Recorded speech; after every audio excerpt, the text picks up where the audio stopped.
So this is why we are trying to get this new drive installed. The DashCam app is already complaining that the USB thumb drive is almost full, and I have the option to format it, or, as I mentioned, replace it with a new drive. Just can't see what it is. It's the new Samsung. It's a new Samsung portable T5. So let's go ahead and do that by first going into the app here, and hold on one second. And so what we're supposed to do is press this thing which is on for a couple of seconds there. It will, that red light just turned off. That means the thumb drive is no longer mounted, and now we can take it out and plug in a new one. Let's do that right now. So I will mention that we are actually replacing also similarly another let's get the light here, another Samsung drive. So this is one of those handy ones that are great, but we're replacing that with a nice big fat one. This is one terabyte drive that we're gonna plug in here. So let's do that right now. If I can see where it is supposed to be plugged, which is about right here. There.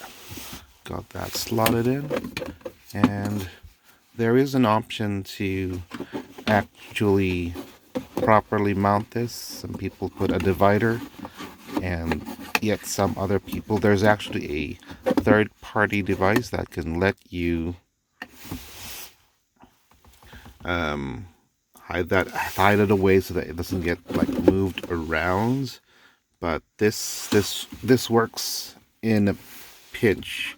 So right now let's close that up and go back up here, and as you can see, the DashCam app is not there. So I'm not exactly sure we could even turn that on.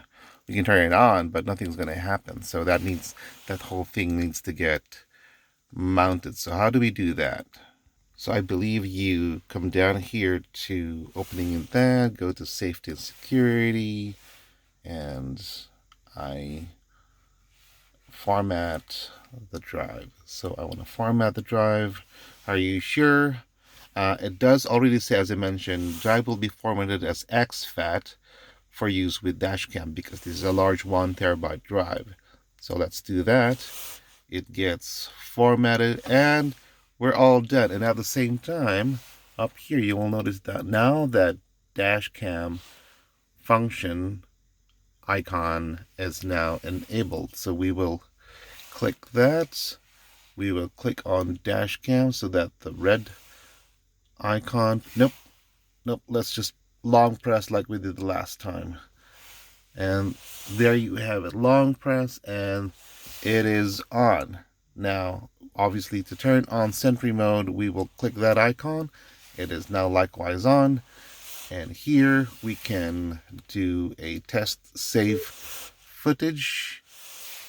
Car must be in park. It is in park.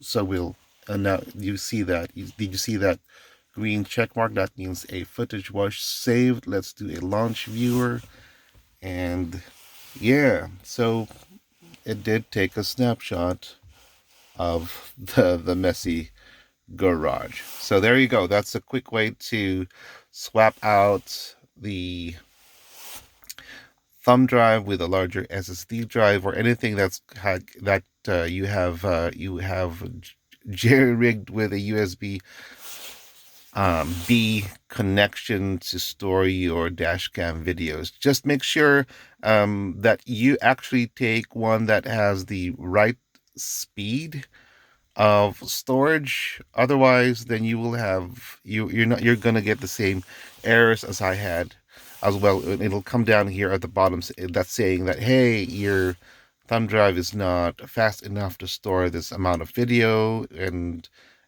things like that. All right, so thanks for hanging out, and I'll talk to you soon. Bye.